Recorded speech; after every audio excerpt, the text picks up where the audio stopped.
It's been an interesting year with a pandemic and a major economic slowdown challenging us all. So how did commercial real estate fare in 2020 and the beginning of 21? Did the work-from-home trend kill the office space business? And what kinds of companies benefited from the current situation, thus creating opportunities in commercial real estate? Find out as we talk with Justin Thibaut and Nelson Taylor of LSI Companies in Fort Myers, beginning right now. You're listening to The Royal Palmcast, the show about all things real estate. From the production studios of the Royal Palm Coast Realtor Association in Fort Myers, Florida, here's your host, Jim Sanville. Welcome to the Royal Palmcast. I'm your host, Jim Sanville. I am here in the studios of the Royal Palm Coast Realtor Association with Jerry Johnson in beautiful Southwest Florida. Jerry, how are you? I'm beautiful and I'm sunny. Yeah? Sunny Southwest Florida. Sunny Southwest. That's yeah, right. Yeah. Jerry, everything going okay in your world? It's going well. We're having a very heavy production day. A lot of studio work today, but we're having a good time here in Southwest Let me know when it's 10:30 a.m. Oh, jeez. It'd be more like 10 p.m. by the time we're done. Nah, it's all good. Good thing, and we love our jobs. I really do.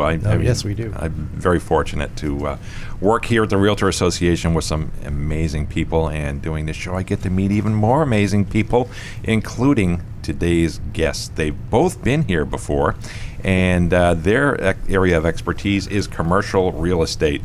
First, I want to welcome the president and partner in LSI Companies of Fort Myers, Justin Thibaut. Welcome, Justin. Thank you very much. Happy to be back. Yeah, Justin Thibaut, CCIM, if I'm not mistaken. That is correct. Yeah, don't want to forget that. Of course. All right, and we also have from LSI Companies in Fort Myers, Nelson Taylor. He is the market research director. Welcome, Nelson. Thanks for having me back. I've spent a lot of time researching for the lightning round, so I'll do better. Really? Yeah. Wow. You guys were both sports to play the lightning round the last time you were on, so we really appreciate that. And I feel like we really know you a lot better now. Nah, they don't want to say anything anymore. We'll see how the next round goes, right? No, but today we want to talk about, on the Royal Palmcast, talk about current market conditions in the commercial sector.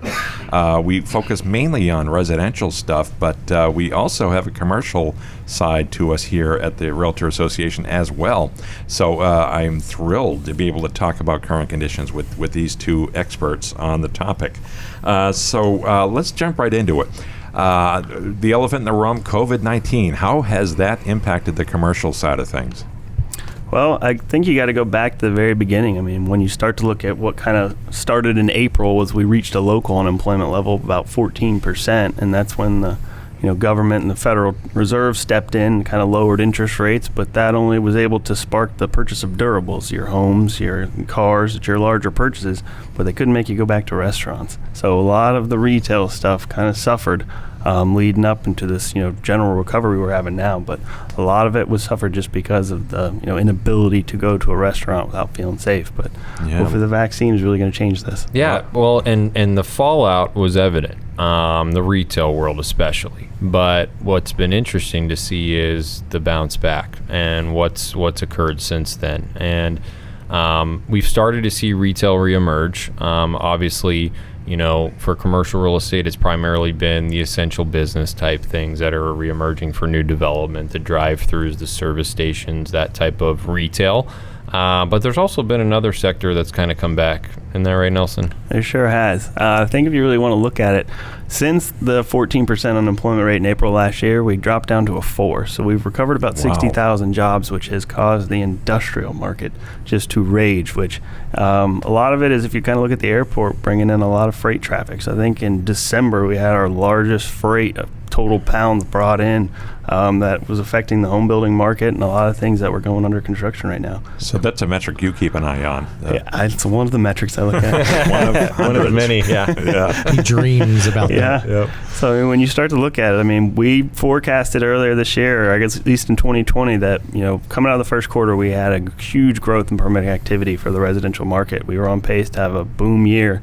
And then that, April, May, June hit, and everyone kind of thought the world was ending. But we finished out the last half of the year with record activity, which put a lot of pressure on our retail service industries and industrial products that kind of brought back building prices and brought back occupancy levels. Yeah, it's stunning how quickly things came back. Mm-hmm. What was the unemployment rate pre-pandemic? It was around 3 something, like low 3s. It was we're one of the almost lowest we've ever seen. Yeah, Mm-hmm. yeah. So labor shortage. Yeah. Went from a glut to a shortage. Yeah. Yeah. Wow. Yeah, Amazing. and obviously, generally outside of the real estate world, we're still reeling and feeling the effects. But in the real estate world, there has been a breath of fresh air and a light at the end of the tunnel.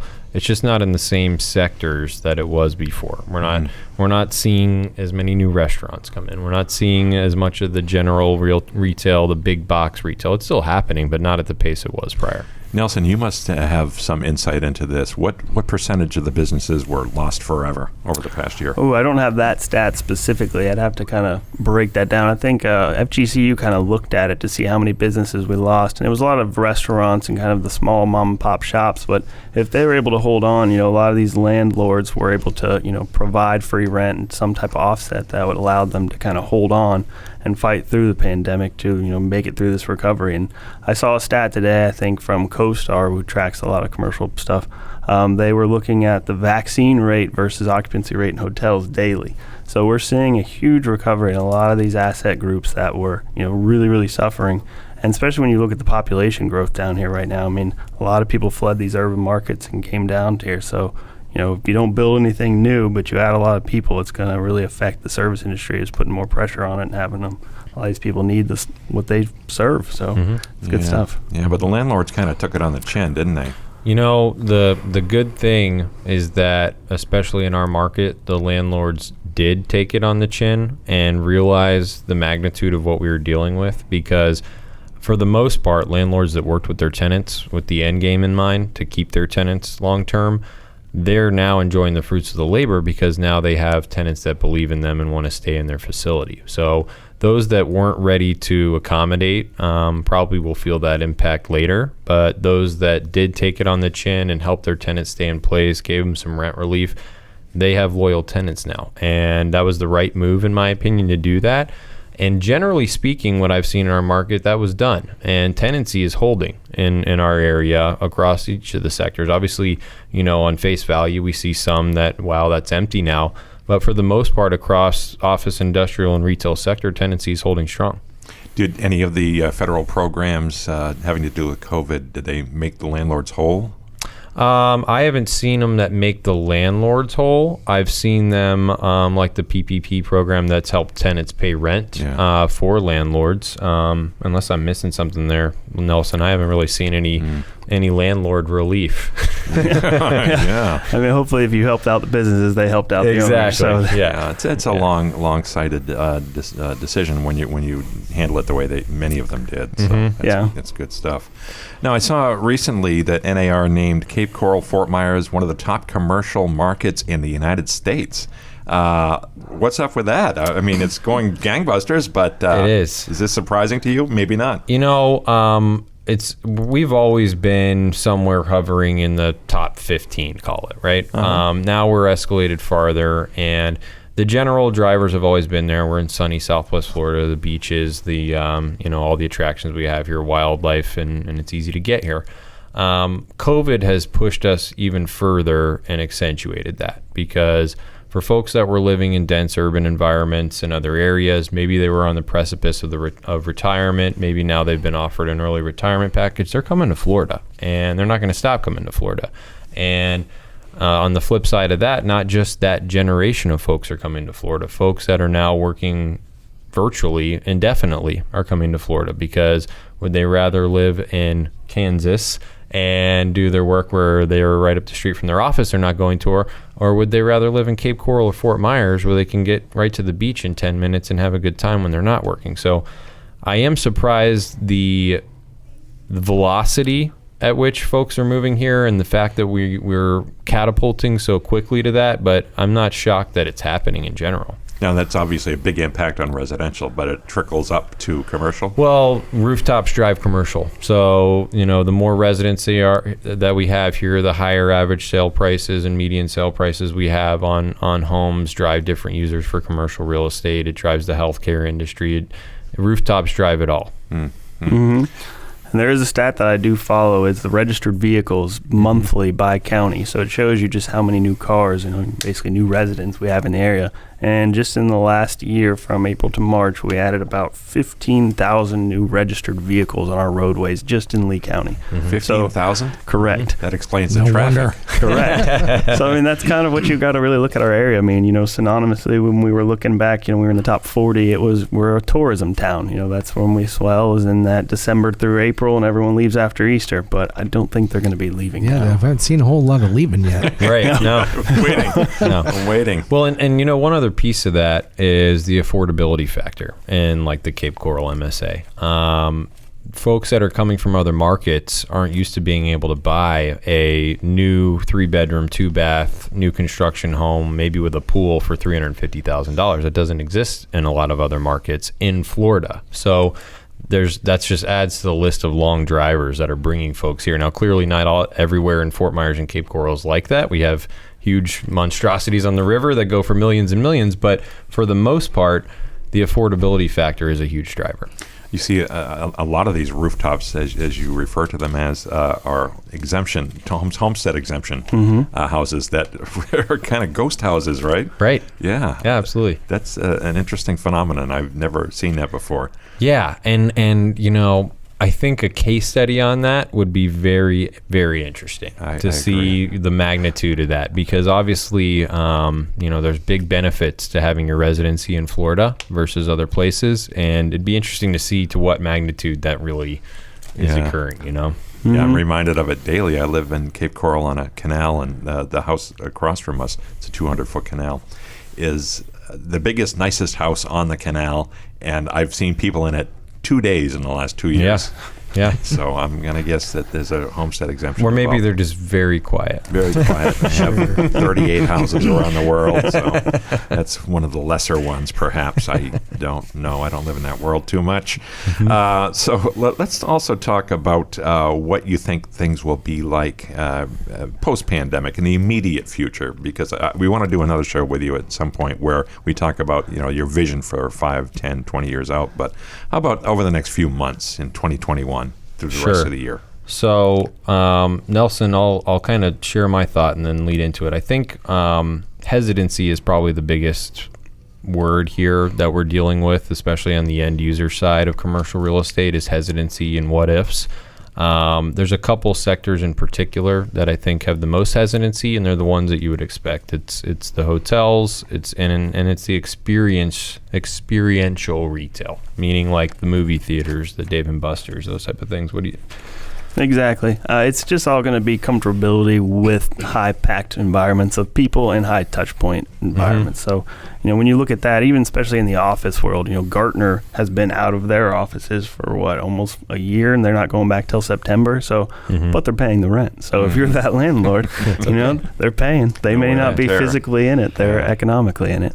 Yeah. So I think you're going to see a lot of that type of stuff. So when you look at the office kind of environment, it's not going to be packed in spaces. It might be a little more hesitancy to still a little bit more open, but as comfortability kind of takes back hold and people get more vaccines and kind of slows down the pandemic, should be get back to normal. Yeah, and an interesting subset to that question is originally, and to the Gartner comment, originally everybody thought office is done.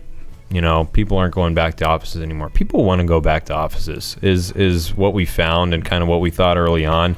There are some major companies that are choosing, hey, now we can work virtually and we don't need to have an office environment. People enjoy collaboration. People enjoy seeing other people in the office. I, for one, lost my mind completely working at home. I enjoyed it for the first couple days, and then I was ready to get back to it. So I think, yes, clearly tied to vaccination and dropping in COVID cases, office is coming back.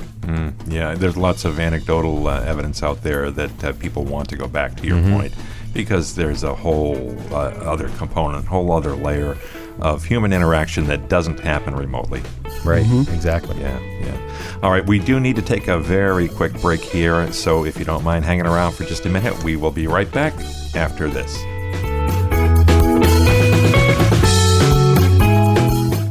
Hi, I'm Wendy Payton, and you're listening to the Royal Palmcast. Hi, I'm Officer Phil Mullen with the Cape Coral Police Department, and you're listening to the Royal Palmcast. Hello, I'm Officer Carl T. Kennedy, and you're listening to the Royal Palmcast. RPCRA frequently partners with Lee Health to help our community with life-saving donations of blood. Please consider donating at one of our upcoming collection events at our Cape Coral or Fort Myers office. Keep an eye on your Member Weekly newsletter and our Facebook page for exact dates and locations. Your community is counting on you, and we thank you for giving. Southwest Florida is famous for its beautiful beaches and waterways. The Realtor Political Action Committee fights to protect those pieces of paradise. The environment is crucial to your business and the future of Southwest Florida as a whole. Investing as little as $20 in RPAC helps protect our home and promotes clean waterways and clean beaches. Protect our environment by investing in RPAC today. For more information or to invest, contact Kevin Besser, Director of Public Policy, at kevin@rpcra.org.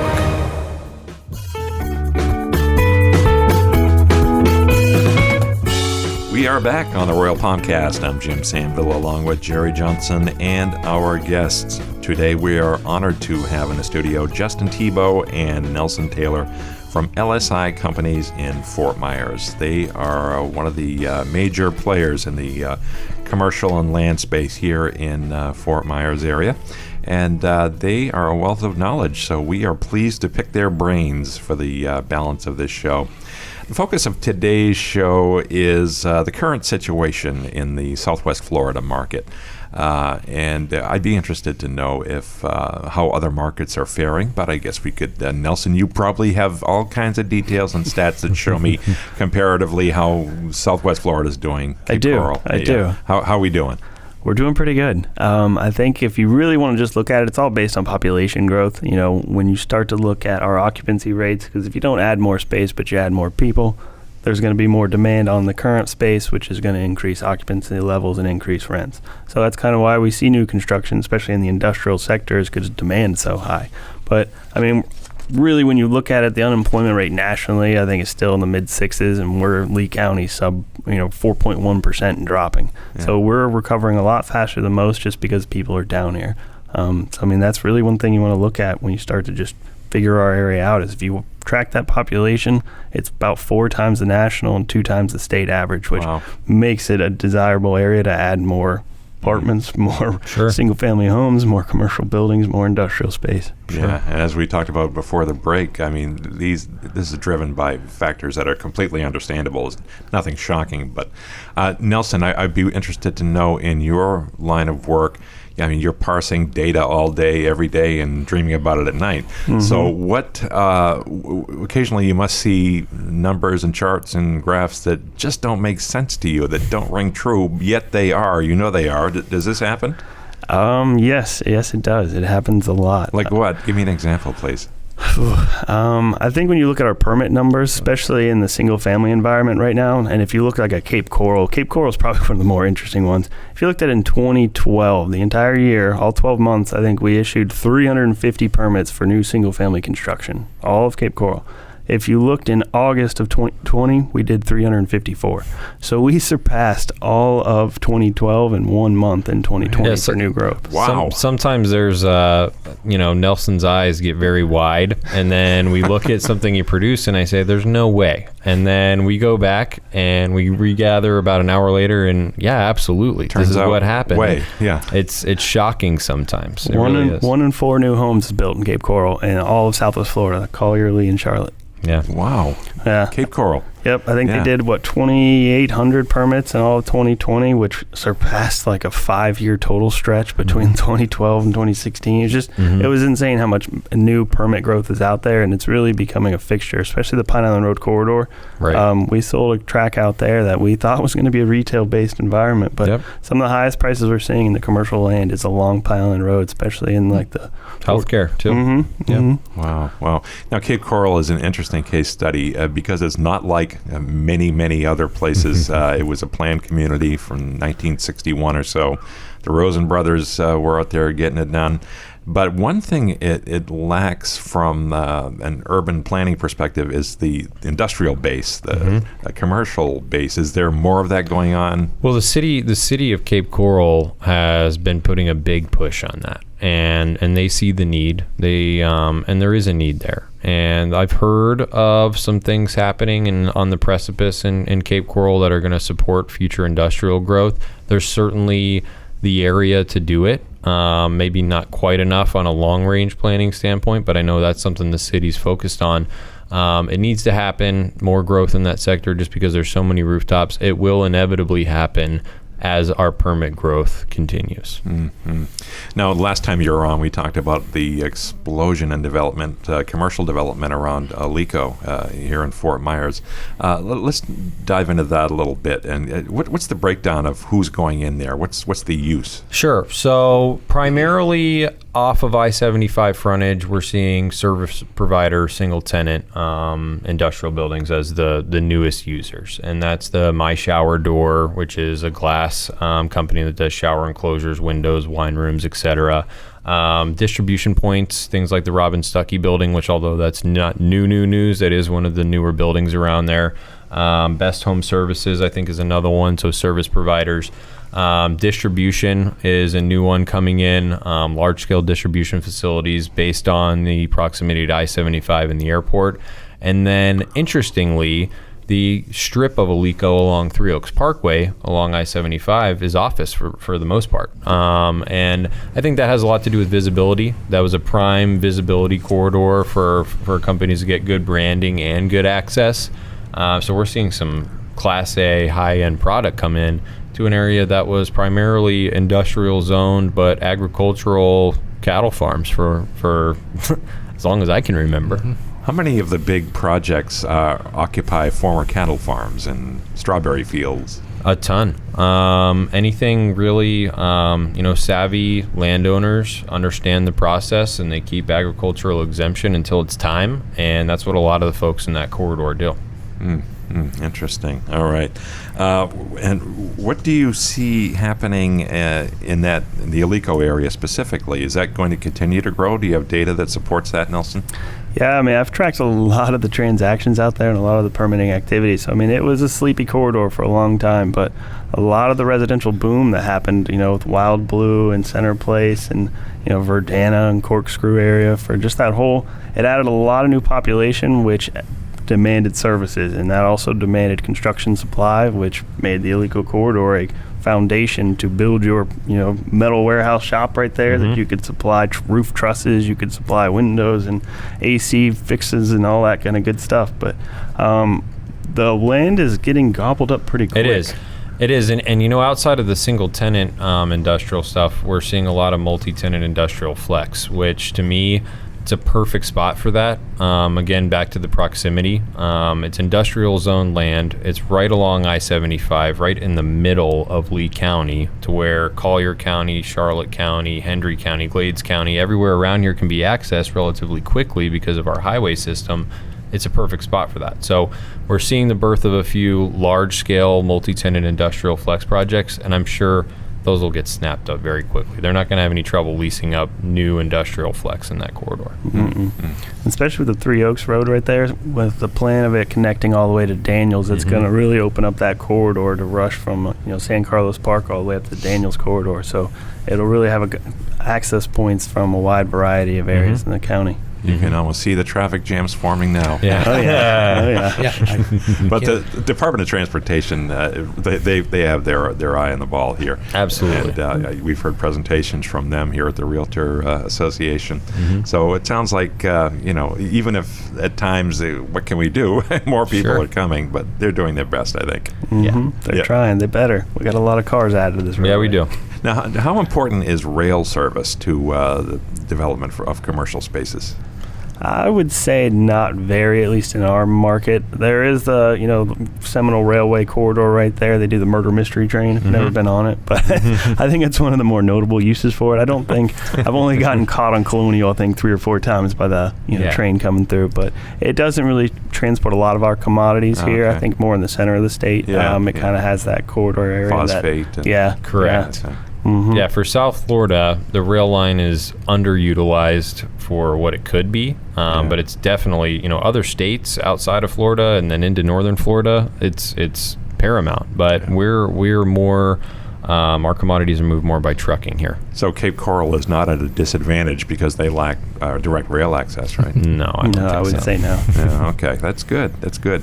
All right. One thing that has always intrigued me is preparing commercial land for reuse. I'm thinking specifically of a gas station. I know someone who wanted to buy an old gas station. And I can open up an ice cream. Gas stations, don't even think about it, right? What do you think about gas stations, old ones? Well, I think it was 2009, I believe, they made all, in-ground tanks become double-walled so they didn't seep into the soil. So there became a lot of contamination efforts. If you look at that one parcel on McGregor, it's like a famous spot where you always wonder, why is nothing there?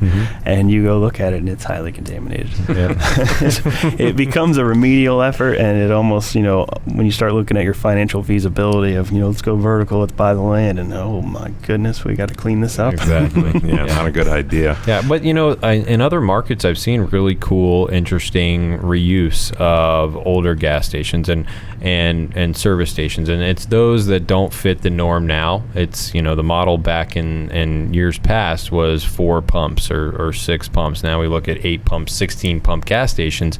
And in some urban markets throughout the U.S., they're repurposed into a restaurant, an outdoor eating area, things like that. Yeah. The issue becomes exactly what Nelson touched on, is how long and how much remediation effort do you have to get done in order to remove the tanks, make it safe for that.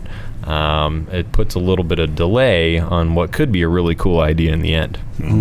Now, there's a development going on in right off the coast of downtown Fort Myers, Lofton Island. That's the name of it, right? Correct. Yeah, you're familiar with this? I am. Clearly. I saw it was cleared not too long ago. The Australian pines are gone. They are. Yeah. So what do you think? There have been proposals for this island right off the coast of downtown for many, many years. For years. But do you think something will happen this time? I really hope so. I think it will, and I think it's time. I think Fort Myers has grown enough to support a little satellite feature to itself. I think there's enough activity brewing between the Luminary, all the work that's happening on the Riverfront District, between the rental communities and the like. I think it's time. I think there's enough folks that are interested in visiting that, and not only residents but visitors. And the question is, what will it become? I think it'd be great for a cool little waterfront boat access restaurant, maybe some type of hospitality. It's interesting because it's so challenging. It's such a small piece, and it has infrastructure in place with docks and everything already, so it's already kind of made the mind wander on what it could be. But I think it could be really cool. And I think something will finally cut loose on that. Yeah, looking forward to it. Jerry, you're a boater. Have you been out there? Of course, yeah. I grew up here. I know. Yeah, we used to drive by before there were docks and just kind of sneak on there and wander through the trees. I'll bet you've got some stories to tell. Maybe. We'll talk. Off air. We'll talk later. All right. Hey, we've got to wrap it up here because our guests are such busy people. We don't want to keep them longer than it takes to get some of our questions answered. But they have graciously agreed to come back to do another show with us in the very near future about that very topic, planning for the future here in Southwest Florida, and what their vision is, what they see happening, and why. So we're going to wrap it up for now. So thank you very much, Justin. Absolutely, always a pleasure. Nelson, it's been a great pleasure to see you too. Oh, thank you for having me. All right, thanks for coming on, guys.